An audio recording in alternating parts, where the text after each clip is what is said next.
tingle? Hello, welcome to Screams and Streams, the podcast that looks at the best and worst horror movies as rated on Rotten Tomatoes from 1970 onwards. I'm your host, Chad Campbell, and with me is my co-host, Mike Karen. Before we get to today's film, we'd like to invite you to check us out on Instagram. Our handle is @ScreamStreamPod. Also, be sure to check out our website at screamsandstreams.com for more information about all the films that we are looking at.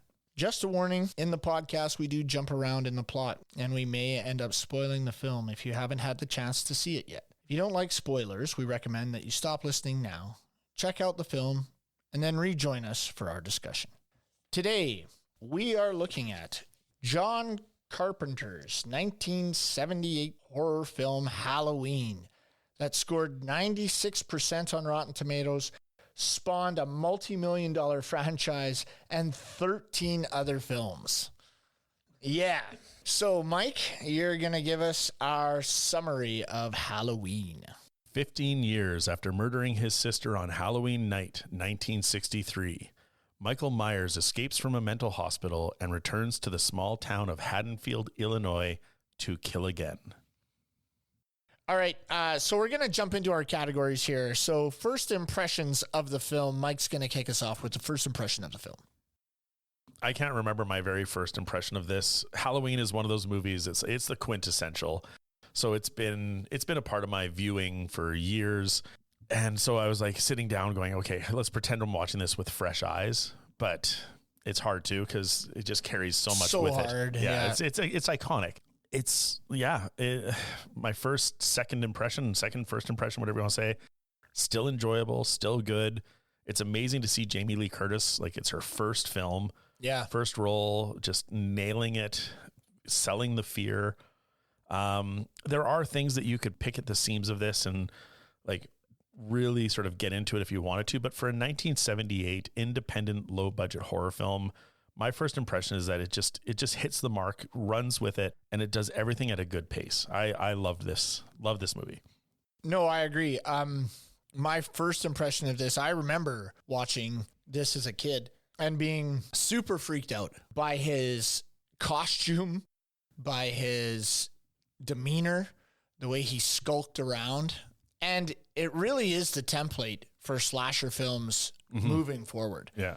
When we get into our categories and we talk about tropes, really, this one sets the tone. Like, this is the one that I watched where now when I watch a horror film, right. Oh, that was done in this and that was done in this. This is the film that kind of set that. Right. Yeah. Set that up. Right. Yeah. It is very well done. I love it as a horror film. It's one of my favorites. I watch it every Halloween. So to watch it, with fresh eyes is super difficult because I've seen it so many times. But it is one of my favorites. John Carpenter nails it with the writing and the directing. Jamie Lee Curtis, 19 years old. Yeah. Really does a good job. The difference between Jamie Lee Curtis's lead character, and other characters in slasher films is I think people try to copy the strength of Jamie Lee Curtis's character, but often miss the mark. I think she does a great job. Well, yeah, and it's she's not strong because she has survival instincts. She's not strong because she's a kid. She's a kid, and she's just like trying to protect these two kids she's babysitting. Yeah, and so and you're right. When they try to copy that strength, they add in this almost supernatural, or not, that's not the right word, but like this sort of second level knowledge that it's too much isn't there. And I think we can get into the later Halloweens if we want to, but right. I was going to say that's when she does get survival instincts and she becomes super badass, but at its core, she was not that. She was just a kid trying to survive. She just wanted to study chemistry and babysit a boy. That's right. And she ends up taking on one of the biggest badass slasher characters of all time. Yeah. So, and makes many a mistake that we will get into. That's right. Yeah. All right. So now we are going to go into Tropes Hall of Shame, and I'm going to kick this up. Again, this movie sets the tone, but it has all the tropes. It has the guy disappearing. He shows up behind a hedge. They turn to look. He's vanished. Yep. There's the heavy breathing. There's the slow walk as he stalks these people that are running full tilt. There's basically everything that you could possibly think of a trope is in this film. But at the time, it wasn't a trope. Right. My biggest one is always the disappearing one. Mm-hmm. When someone appears, they see them, they look back to tell their friend, or they look away and then they look back and all of a sudden they're gone. I don't like that in any film. What I love in this one, though, is he does that a lot. But there's a scene where Laurie's in her bedroom and she's looking out and he's in the laundry. Yes. Where it's hanging. Yeah. She doesn't break eye contact with the laundry, but the camera does. Yes. Right? The camera goes back into the room and then back out the window and he's gone. It's like, oh, it's like, but she just witnessed him like run away from that. So I do like that one. Yeah, I guess. Because like to the audience, like, oh, he's gone. But to her, she watched him walk away. Yeah. But she reacts as if he also just disappeared. Just disappeared, yeah. Mike, what do you got? For tropes, my first one is the quintessential stormy night at the insane asylum. Right, Loomis and the nurse are driving the car to pick up Michael or to go deal with Michael, and it's a stormy night, and the inmates have gotten out of the asylum. What I love is like no explanation why, no explanation how, just Michael got out, and so did everybody else. The creepy part of that is when they pull up there and there's all these white gowns and people just moving around with the dark night and everything's happening. The stupid thing about that scene is his hand hitting that window. Yeah. Never bought that even as a kid. I was always, come on. In the audio commentary, the director of photography talks about how if you freeze it, you can see the wrench that's in his hand. Oh, really? So yeah, they had a wrench that was there and they tried to disguise it. Yeah, to crack the window. Yeah. Okay. Interesting. Yeah, they also talked about, it was like a dummy drive, they call it, where that was filmed in a garage and it was blacked out. And so they just had they had people with like moving lights going past the windows and someone jumping on the bumper to make it look like the car was like going over potholes as they were driving. And I got to say, watching it, I would have assumed that was filmed on a road. Yeah. Yeah. So no, I thought they were driving. Yeah. Oh, that's interesting. Mm-hmm. Do you have another one, Mike? My next trope would be the can't open the door to get out of the house. So that's, we're jumping from the beginning of the movie to near the end, but Laurie is running away from Michael and he's in the house and she's trying to get out and she gets to the back door and there's the rake that's against the door. Oh, yeah. And again, like we've seen this in some Giallo, we've seen this in other movies where the character falls and they're leaning against the door trying to open it. It's like, just get on your feet. Just get on your feet and try to open it. But I did like, eventually she does smash the glass, move the rake, but it takes 2 to 3 minutes of screen time, it felt like, to get to that moment. Well, they also kind of want to build that tension, right? So, oh my God, she can't get out of the house. It's ridiculous. But mine is, drinking teenagers get killed. Yeah. Yeah. Anybody who's messing around gets murdered. I remember in university, we studied morality plays and stuff. And I was like, is this his way of saying, like, you shouldn't drink and shouldn't go out and do drugs and stuff, like, or you're going to get killed by this dude? Like, don't have premarital sex or smoke? Yeah. Yeah. Because it just seemed after, Michael Myers and there was Jason and all that stuff, he dies because the camp counselors were making out and he drowned. Right. And then goes on a killing spree. And absolutely everybody who's having premarital sex and smoking weed and drinking beers is getting killed. The one line from the auto commentary I loved is where they were talking about not the first couple that has sex, but Laurie's friends that have sex in the house. Yeah. And clearly PJ Souls, I think is the actress in that scene. But the Carrie girl, right? Yeah. She's left unsatisfied. Like clearly the guy got what he needed, but she didn't. And they talked about that sex scene and how quick it was and like just how inexperienced he was. Yeah. And they're like, well, he just deserves to die. Yeah. They're like, that's why he has to die first. Yeah. That's my next one. Mike, did you have any others? I had a couple more. The phone line is cut. Right? Oh, yes. You go to call for help. It's like, tick, tick, tick, tick, right? And there's no phone line. There's no signal. They actually did a few good things with phones in this film. See, so that one I put in later on in our category because not a lot of people have landlines anymore, so that's not a worry a lot. I still have one, but there's no cord you can cut on the outside of the house. But I did like they play with the phone where Linda calls Laurie. Yeah. And then Michael starts to strangle her. And then Laurie's just like, oh, this is my creepy friend, like calling me during sex. Yeah. Just heavy breathing. It's like, come on, Laurie, what are you doing? Oh, this is gross. Yeah.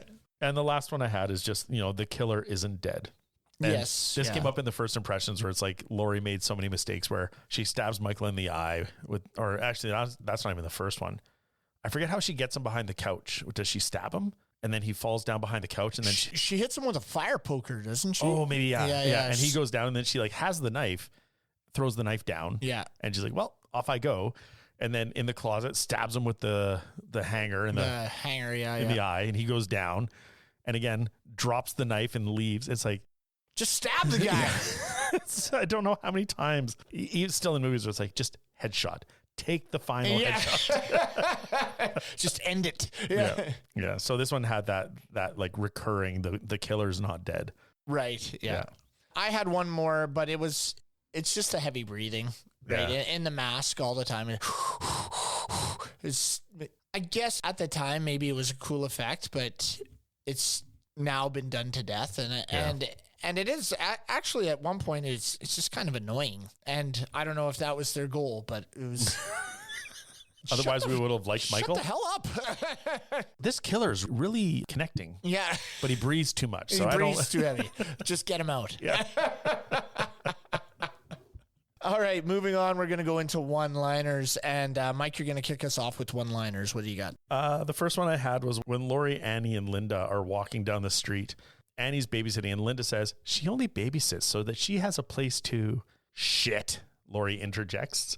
And then Annie says, I have a place for that. To be honest, I don't know how many times I've seen this movie. That just really stuck out to me this time. She only babysits so she has a place to shit. I have a place for that. And I liked it because, there's this whole sort of adolescent male of like, girls don't poop kind of thing. And like, we don't have that humor. And now we're starting to get these comedies where women have that crudeness and the real talk that women do have. Yeah. And so watching a movie from 1978 where like a character's just like, I have a place for that. It's like, that seemed not of its time, but of our time. I quite liked it. I'm wondering if that's because he wrote it with his then girlfriend. Yeah, with Deborah Hill. Yeah. Maybe. I wonder if she interjected a little bit of a... Girls talk like this. Yeah. This is what we're going to say. Yeah. Could be. I had one. And you know what? I missed this in my trope, but it's the psychologist, Michael's psychologist. He's just so over the top. He's the devil. He's like... He's so... Everything is just... What are we going to give him? You're going to give him Thorazine. Well, he can barely sit up. That's the point. Everything's just Michael's dead eyes and all this stuff. Anyways, he comes into town and the sheriff's there and he says, death has come to your little town, sheriff. All right, yeah. Ooh. Imagine that being from the sheriff's perspective who has no idea what's going on. Yes. Some guy just walks up, death has come to your little town. Okie dokie. Who are you? I got a robbery at a Halloween store. Yeah. Or a hardware store. All it took was a mask, some rope, and a knife. I can't put those three things together if I tried. You know what bothers me about that? What's that? They never bring the rope into it. They're like, why have them mention that he stole some rope if they're not going to use the rope? He stole a knife, a mask, and some rope. Yeah. And then we never get the rope. He didn't do anything with the rope with the dog? Maybe, but I thought he hung the dog. We don't see it, though. No, we don't see it. No, that's true. He ate the dog. He did eat, which is...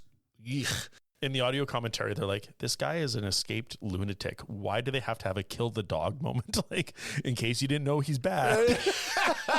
He also eats animals. He also eats dogs. Yeah. Sorry, not just animals, dogs. Because...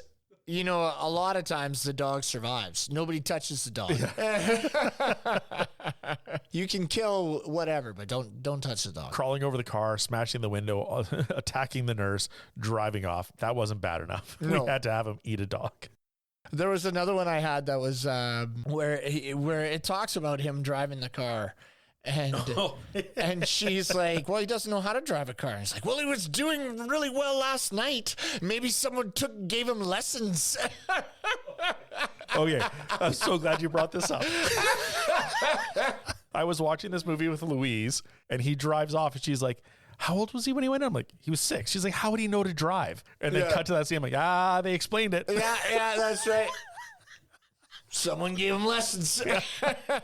It's like, they're like, well, why would he know how to drive? He's like, we're going to have to shoehorn in something. Yeah.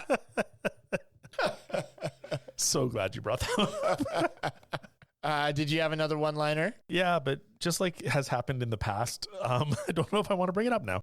So I did quite like it where Loomis and the nurse are driving up to the hospital, and he keeps calling it. Like, he keeps referring to Michael as it. Yeah. And it's like, it's he.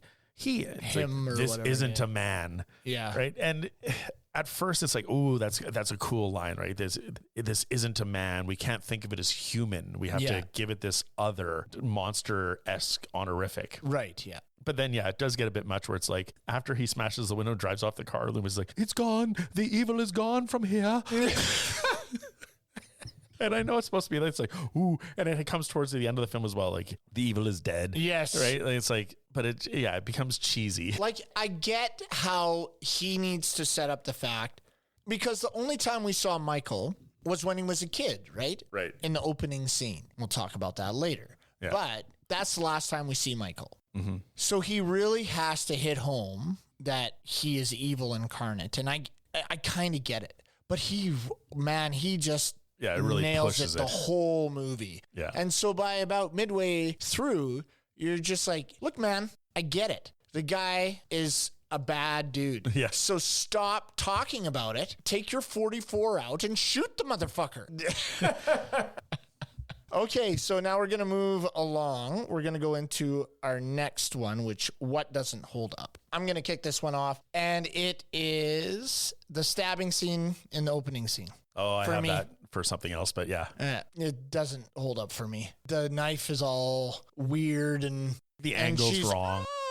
It's too much. And, 1970, whatever. But I think they could have done it a little better. So it doesn't do it for me. Actually, I remember watching it when I was a kid, and I thought that scene, I loved all the other ones. Yeah. Like all the other killings, but that one just never really hit home for me. For me, it was and I put this because I have that scene in something else coming up, but I said, like, okay, I don't see why a killer would look at the knife while they're stabbing. So right, when you bring up that stabbing, it's like suddenly the camera pans up to the right, and then we see the hand like slashing down. And it's like, no killer is like looking at their victim, then like, oh, I've got to look at the way of the victim and make sure my hand is through the clown, through the mask, right? Yeah, we're seeing it through the mask size. Yeah, which I think that's a cool shot. I love that shot, but I agree. Why would he turn his head and stare at the knife while he's stabbing his sister? Yeah, just doesn't make any sense. Yeah. So it didn't hold water. How about yourself? For me, this is more of a comical one, but it's the speed of the sex scene at the opening of the film.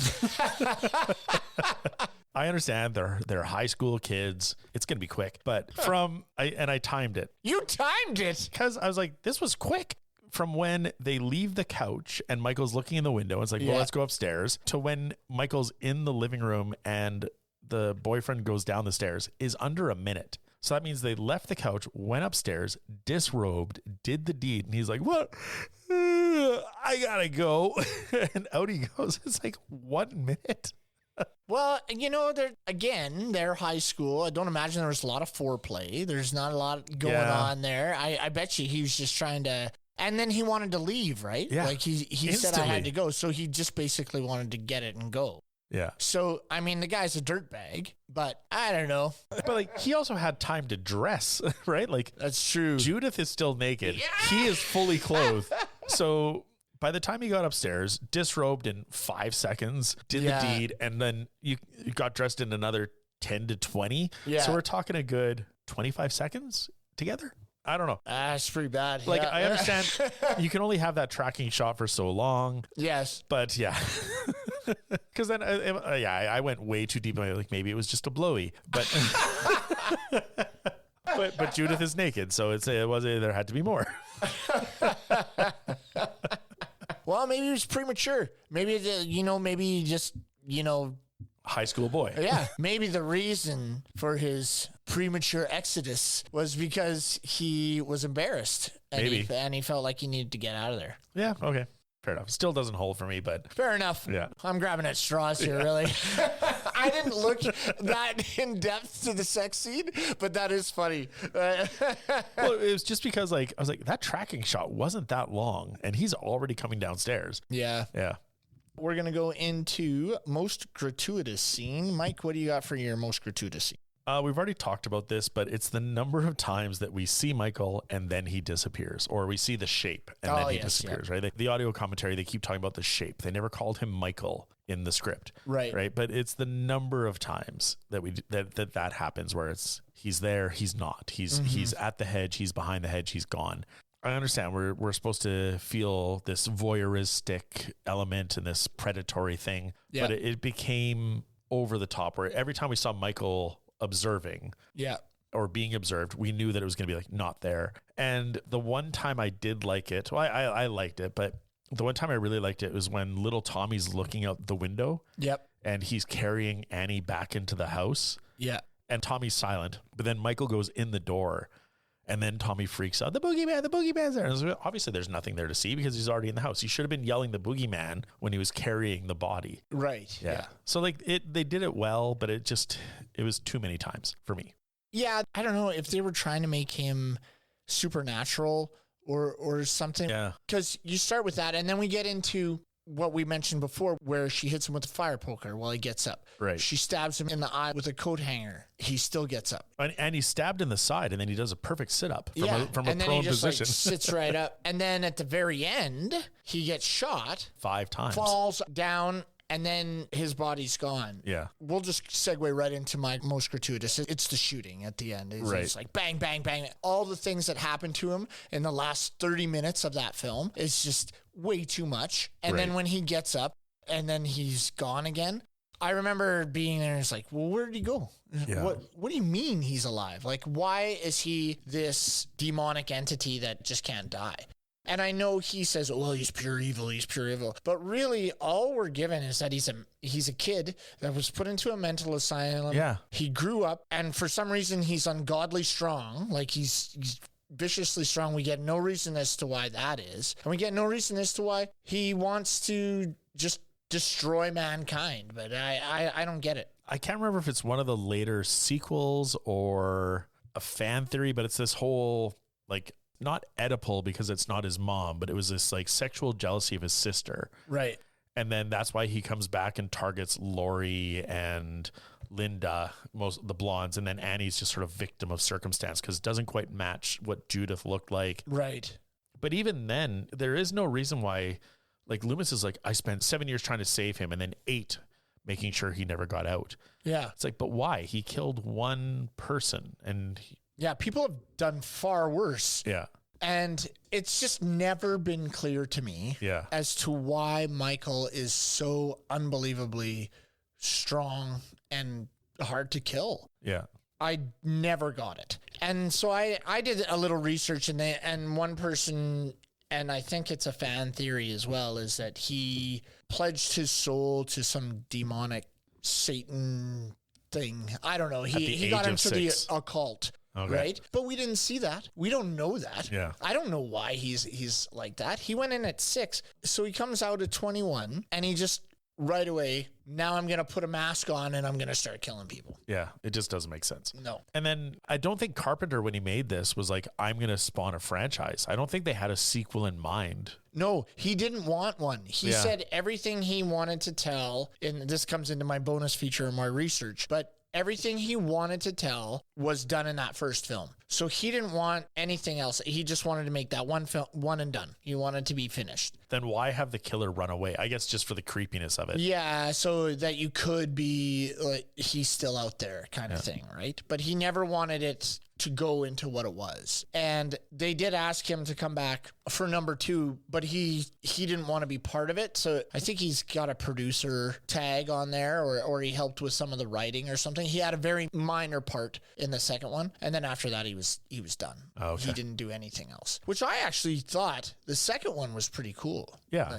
I like that one in the hospital. Yeah. But there's some crazy stuff that happens in there too. So, but I never understood it. And I guess, yeah, it just bothered me all the time. I just never got why we couldn't kill this guy. Yeah. Now we're going to go into stood the test of time. Mike, you're going to kick us off again with what stood the test of time for you? For the first one, we did talk about already. I know we didn't like the stabbing part of it, but I did like the POV through the mask. Yeah, that was a really cool shot. Yeah. It's interesting because like this movie is pre kind of cold open film edit, but I really feel that this is a movie that should have been, we have that opening with the rhyme and then Michael killing his sister. Mm-hmm. Then it should have smashed to credit. Right. Yeah. But I just like that POV where we have that opening shot where it's the full anamorphic widescreen view of the Michael walking up to the door, then looking in the window, then going to the kitchen and grabbing a knife. And then when he puts the mask on, you just get those two eye slits. I did like that. I thought it was very well done.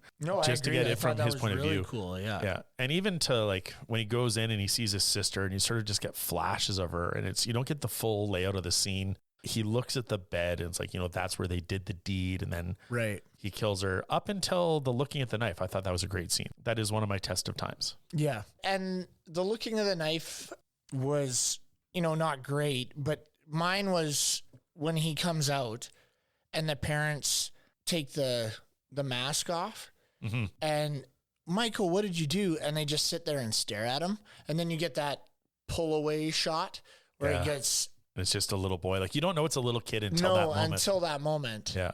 So I like that. I didn't like how the parents just kind of stared at him because I know they're trying to do almost like a freeze frame kind of moment there, but it was like nobody's running into the house. He's got a knife and nobody's checking out what's going on. They're just staring at Michael.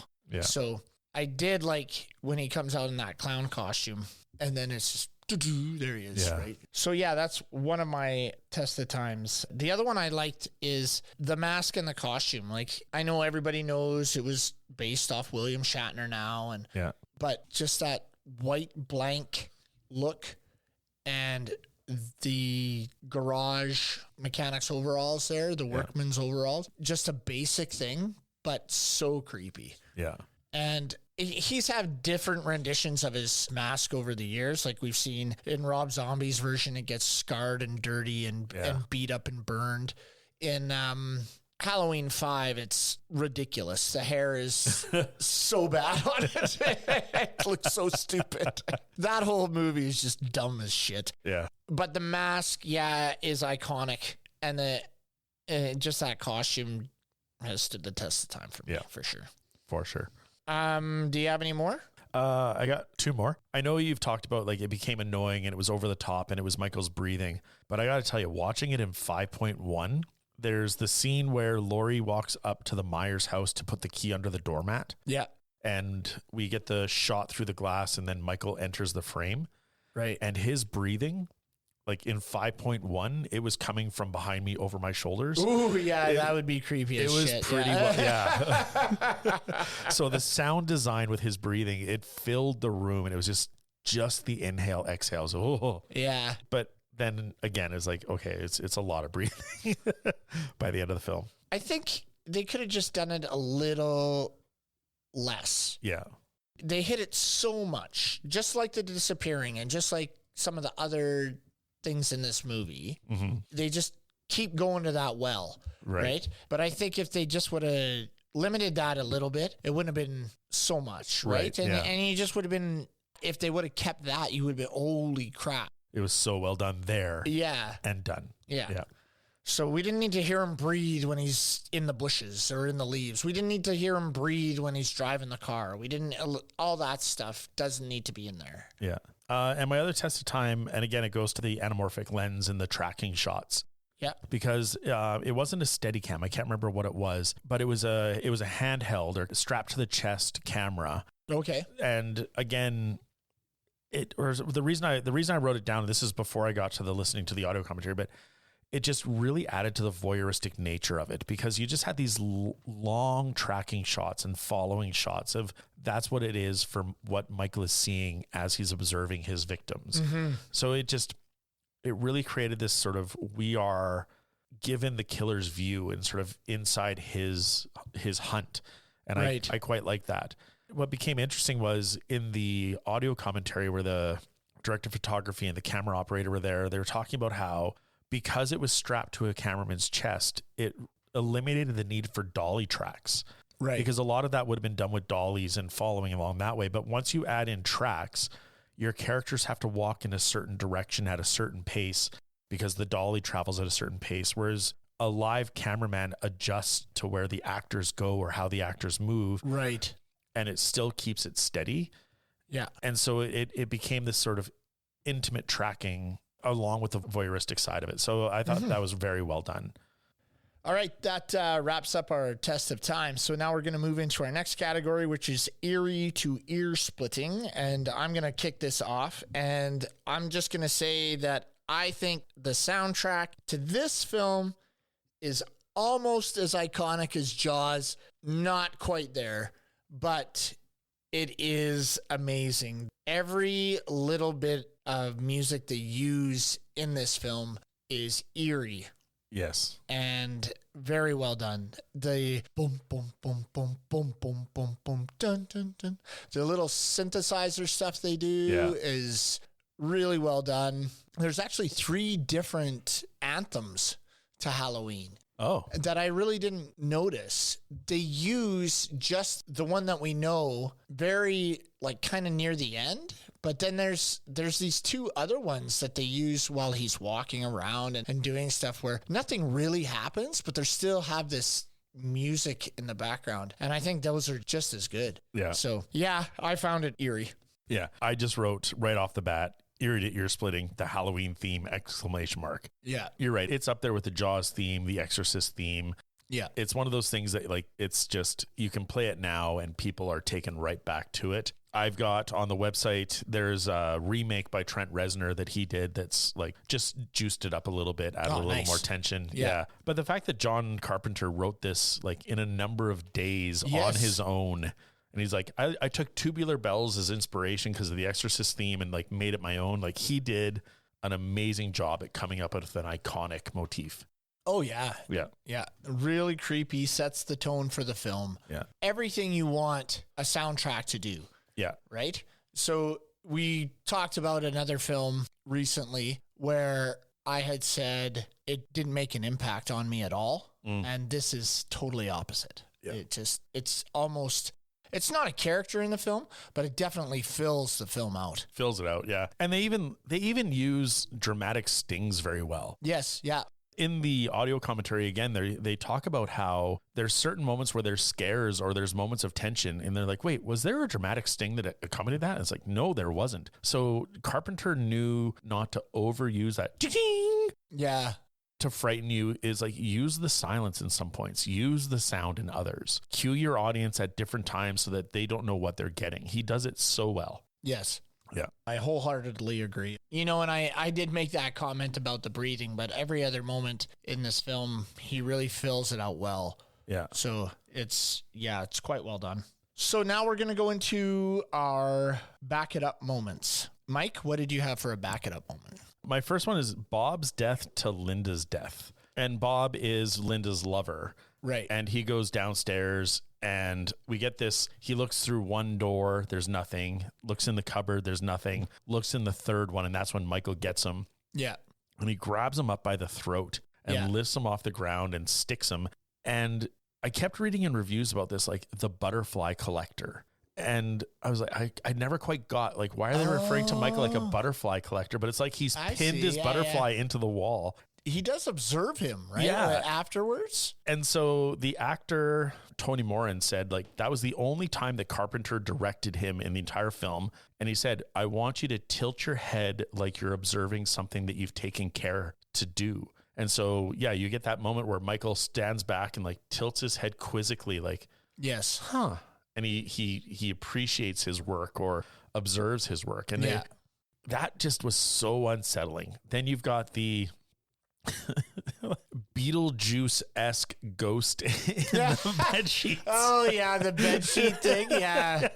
Which, to be honest, it's comical, but again, Carpenter does a good job of balancing But it's still creepy. Yeah, the creepiness and the comical where you laugh at it because you have that dramatic irony where the audience knows it's Michael. Yeah. Linda doesn't know that it's Michael. And so she's like, oh, Bob, ha. What are you doing? What are you doing? And then she goes to call Laurie, and that's when you get the choke out. And that whole sequence I thought was very good. Yes. Yeah. That's my first back it up. Okay. My back it up. I love the scene where Jamie Lee Curtis is in the closet. Oh, yes. And he's smashing through the slats. Yeah, through the slats of the closet. And he's reaching around and he's just trying to get in. Now, granted, this guy just picked a guy up with one hand and held him aloft and then stabbed him. I think he could probably rip the door off pretty easily without having to break through it, but whatever. But her reaction and him kind of trying to get in there and everything was so creepy and very well done. And I loved that section of that end part. I gotta say, watching that, I was almost gonna put like, is it test of time or doesn't hold up? Like closets with slats. But in the 70s, closets with slats were the thing, right? Yeah. And also, the reason why I put it in there, and I agree with you, it could be doesn't hold up because, you're going to hide in the closet. But when you're that young and you're running around trying to get away from this guy. Oh, it's not the hiding in the closet. It's the actual slats in the closet. Oh, I see. Yeah. Only because... like, I love the band Pulp, and they have the song, and it's all about, like, sitting in the closet of the older sister of his friend, watching her with people when she brings them home. And, like, then you've got this where it's like, you hide in, but you can still look out and see. You've got R. Kelly's Trapped in the Closet, where it's, like, looking out from the closet. You've got the only recent film I can think of is High Tension, the French film, where... Oh, I haven't seen it. We've got to do that one. Okay. Yeah, there's a great moment where it's like you're hiding in a closet, you're looking out through these like breaks in the slats. Right. There's just not enough closet work, I guess, in the movies these days. Because contemporary houses don't have slats. Put people back in the closet. No. Closets are for clothes. Fabulous clothes. That was a great scene for me. Yeah, it was. It was very well done. And again, like in the video commentary, they talk about how like that was a true closet. It was the cameraman was like pressed up against the wall to give enough room for that lens shot. to get that shot. Like they didn't stage it in a wider production space. It was in that real space. And I don't know if it's just because you told me that, but you really feel that closeness, right? Yeah. Because she's down, tucked in that corner, screaming and reeling, like really, really scared for her life. And he's just like he's an animal trying to get in there, right? Yeah, the immediacy of the danger. Yeah, it was very well done. And for a 19-year-old actress, like she just nailed that so well, which is why they kept asking her back, I guess. Absolutely. Again, this comes from the second commentary, which was with Jamie Lee Curtis and John Carpenter. Just when you talk about that and like how well she did with her fear. Yeah. They shot this film out of sequence. Right. And so Jamie Lee Curtis. They usually do. Yeah. So she and John Carpenter sat down and they put a scarometer together. So then she knew what level of fear to project. Because in these different scenes that she's in, right? Yeah. Yeah, because she had to jump from an 8 to a 2. On the same day. Yeah, okay. Yeah, so she would go into like, all right, what are we at? He would give her the number and then she would pull it out of the air. Wow. And yeah, so like it just goes to show like at 19, the chops that she has as an actress. Very impressive, yeah. Yeah. I'll jump to my last back it up.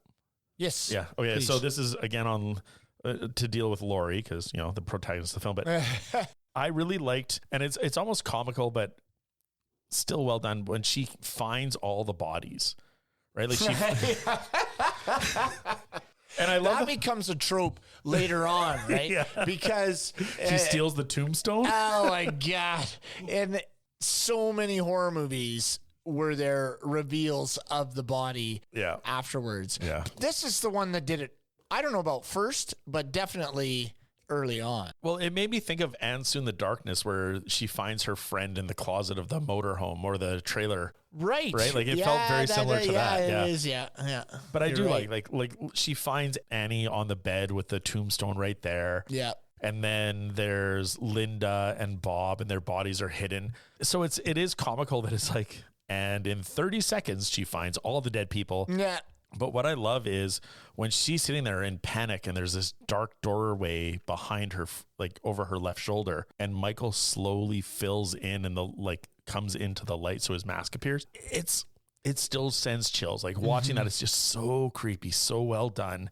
Maybe at this day and age, like, it's coming. It is obvious, like that doorway is framed in shot for a reason. Yes. But again, when he comes in and the menace is there, it's just, so good. So good for me. Yeah. Okay, now we're going to move into our next category, which is bonus features. So this is the research we do in the film. And so Mike's going to kick us off with some of his bonus feature. We've been talking pretty much about our bonus features as we've been going through this podcast, but we've got a couple more for you, and then we'll give you our watchability scale. So here you go. All right. So my first one actually, and I was trying to decide whether I was going to bring this one in, but Cinefantastique, who has been hit and miss with some of the reviews of the films we've done, did not like this. Did not like Halloween. They put the boogeyman notion is the only focus for a narrative riddled with cheap reflexive shocks and incoherent action. Really? So that's one of those things where I talked about in my first impressions where if you really want to dig down and get into it, there's things you can pick apart. But this film is so much more than just reflexive shocks and incoherent action. Like it's not incoherent. You know why things are happening. Yeah, no. So I feel like Cinefantastique missed the mark on this one. Yeah, I agree. I thought, obviously, because I said it at the beginning, I thought it's an iconic horror film. It is the one that set the table for everybody else to follow, right? So, and now that we mentioned other movies where they obviously took little snippets from other films, but for the most part, it's the horror movie. It is. It's quintessential. It's the slasher. Yeah. I just want to jump in before you get to yours, though, because to balance that or to swing the pendulum the other way, Roger Ebert gave this 4 stars. Oh. Yeah. And he said, like, he found it terrifying. Yeah. And like, he's not a big fan of horror. Like he loved Hammer films, but like 1.5 or 2 was the most he gave those. But found it terrifying. He loved the use of foreground and background. Oh yeah. He loved the doorway scene. He loved the over the shoulder shot of Myers watching. And so like Ebert loved this movie. So it's just interesting. Like usually Cinefantastique and Ebert are the other way on the movies we do. This way it switches it up, eh? Yeah. Yeah. Well, that's interesting you said that, but the stuff I found is more trivia, I guess. So the movie was originally supposed to be called The Babysitter's Murderers. Yeah. How terrible would that have been? Oh, my God. Yeah. Another one is director John Carpenter, which I already talked about. His girlfriend co-wrote the screenplay with him. She also helped write some of the sequel films, including Halloween 2. So she was involved in that. And like I said, I know he didn't want to do any sequels to this. He had no desire to make this a franchise. So he thought everything should have been done. So he but he had a producer role in Halloween 2. And then Halloween 3, I don't even know what the hell that was. That was just different. And I don't know if it should even be included in the franchise just because it has the same name. It's not a part of the franchise at all. It's not Michael Myers. It's not anything to do with that whole storyline. It's just masks possessing people. And it is by far the dumbest movie I've ever seen. Well, actually, no, I can't say that anymore. I cannot say that anymore. I'm sorry. I've seen some pretty awful stuff. I was going to say, Seasons of the Witch, I would not rate it a 1. Still bad, but I would rate it a 1. It's close. Anyways, production had a $300,000 budget. Do you have what it grossed or made? No, but... $47 million in the U.S., Wow. 70 million worldwide. It works out to 267 million if you counted for inflation. Yeah, it did well. It did very well. Yeah. Which is why the studio was, hey, let's do this again. Make 13 others. Yeah. Do you have any others? I got a few more. It was a 20-day film shoot, which is impressive. They pulled this all together in 20 days. That is guerrilla filmmaking at its best. The score was completed in 3 days.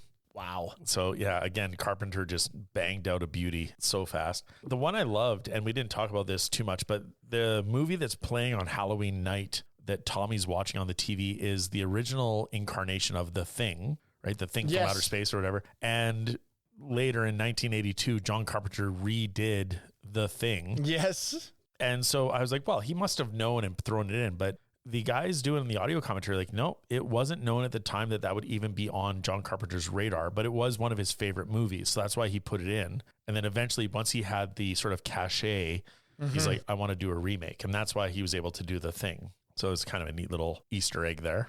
And I've got one more, the role of Loomis. And I think this might have been detrimental had it been cast, but it was offered to Peter Cushing and Christopher Lee. Really? Yeah, but because they were a part of the Hammer Films stable of actors, their ask for salary was too high. Oh, I see. And so the budget of $300,000 wouldn't have allowed them to get them. And so they're like, yeah, no, we'll go for an unknown. But I think Peter Cushing or Christopher Lee would have been too familiar a face for that role. I think so. The actor they got, Donald Pleasance, was good for the role. Yeah. I just thought in the writing of the film, there was too much emphasis on how horrible Michael was. Yeah. Like trying to make him this evil. And he is, like, obviously he's a slasher. He goes around killing people, but there was just too much, and it made it cheesy to the point of you're hearing them talk and you're just kind of, okay, I've had enough. like, get on with it. I know he's evil. How are you going to stop him?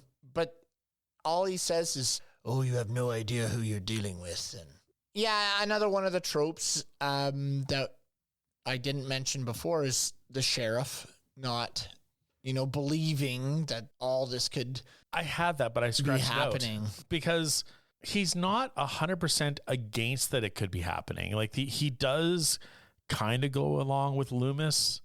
Yeah, well, he definitely buys in at the end, like in the last 45 minutes. But even at the very beginning when Loomis shows up and says, like, a killer is coming to your town, it's not like the sheriff is like, you're crazy, that wouldn't happen, blah, blah, blah. Like, he's just sort of like, okay, well, I guess I'll see you later and I'll check in on it. Like, at first I was like, oh, yeah, it's a trope of the police don't believe it, but not as much as like what we see with Jaws or other.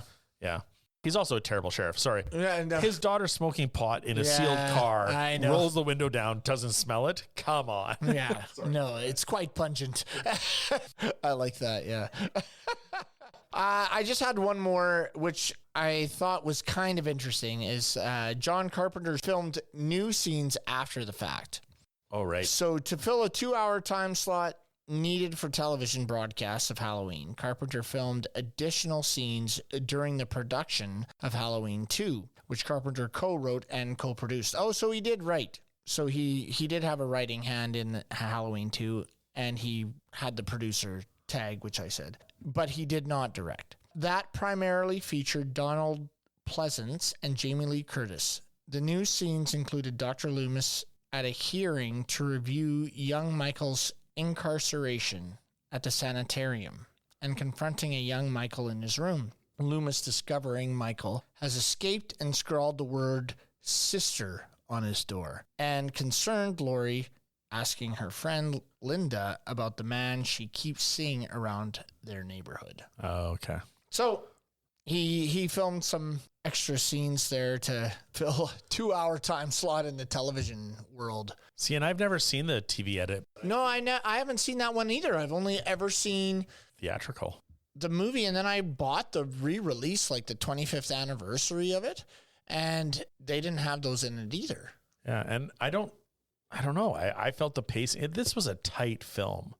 Came in at 1 hour and 35. Yeah, it was perfect, right? Yeah. Like that's what you want your horror to be. Not 2 hours and 35 minutes. You wanted 1 hour and 35 minutes. Yeah. 90-minute film is good. 88 minutes is awesome. 150 minutes, not so good. Yeah. One of the things that I liked about John Carpenter's version of Halloween was, like you had mentioned, the pacing of it was really well done. He stalks his prey. He learns where they're going. He finds where they're going. And it takes, out of an hour and 35-minute movie, I think we don't see a killing, like a human killing, other than the first opening scene for about 40 to 45 minutes in that movie. When you watch the Rob Zombie version, you're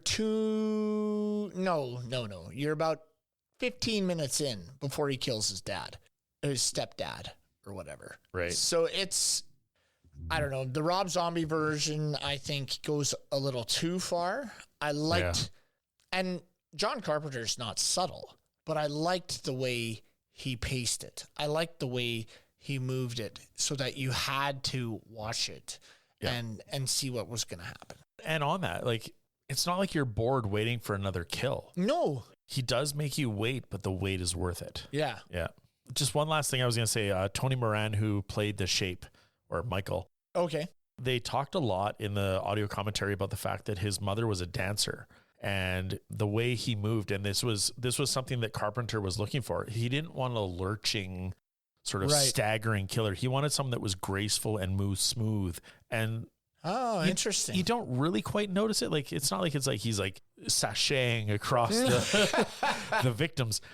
But he isn't this like trundling like ogre. Like he is smooth. Like when he carries Annie, he just moves gently into the house. And so they talk a lot about how he didn't have that heaviness that a lot of other serial killers bring to their films. Like that's interesting. Light steps. Yeah, because now that you mention it, you notice his posture is perfect. On point. Well, he's upright, right? Yeah. Like he is not lurching at all. And that's interesting that you mentioned that. That's kind of cool. Yeah, because they wanted to avoid a Frankenstein-esque walk. Yeah. Even though that's kind of the character they're bringing to you is this like beast. Yeah. Right? Yeah. That's super strong and can do whatever he wants, but still graceful. Amazing. All right. So now we're going to step into our watchability scale. Mike, what do you have for watchability? This might be our first 10 for me. Wow.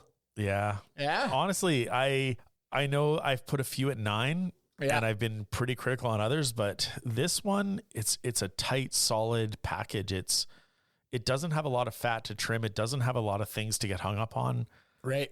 Yeah, I was sitting here like, I don't know, 9, 10, but yeah, I'm going to give it my first 10. Well, good for you. I'm not sure I'm quite there. I think I'm going to give it a 9. 9. Okay. I will give it a 9. I did love the film, obviously. If you haven't seen it, you should seek this one out. Yeah. It is an iconic horror movie, but I don't know, 10's got to be pretty excellent for me. I know. So I just don't think I can go there. I'm going to give it a 9. And yeah, that'll be it. That's where I'm going. I know. It's hard. It's so easy to give a 1. It's so hard to give a 10, but I know because 10 is like perfect. And there are little things in there that I don't think were perfect. You watch this every year. I do. Yeah. Is there any other Halloween / scary film you watch every year? I watch, let's see. Actually, I go through a bit of a, the week before Halloween, I go through a bit of a. Chad's mentally backpedaling. Gambit here. So, there's a couple. Okay. All right. But. That's fine. I'm still happy to slap the 10 badge down. You give the 9. We'll scale it at 9.5. Yeah. Yeah. I can't wait to see what you bring your 10 out at. Yeah, I'm just not ready to do that yet, I don't think. All right. All right. Thank you very much for listening to us. Be sure to check us out on our social media pages on Instagram. We are at Scream Streams Pod. Stop by our website, www.screamsandstreams.com, where we have information about our episodes, descriptions of our categories, links to our research, and our watchability scale, where we rank all the films that we are looking at. Please rate, comment on, and subscribe to our show on any platforms where you get your podcasts. Until next time, this has been Chad and Mike. Scare you later.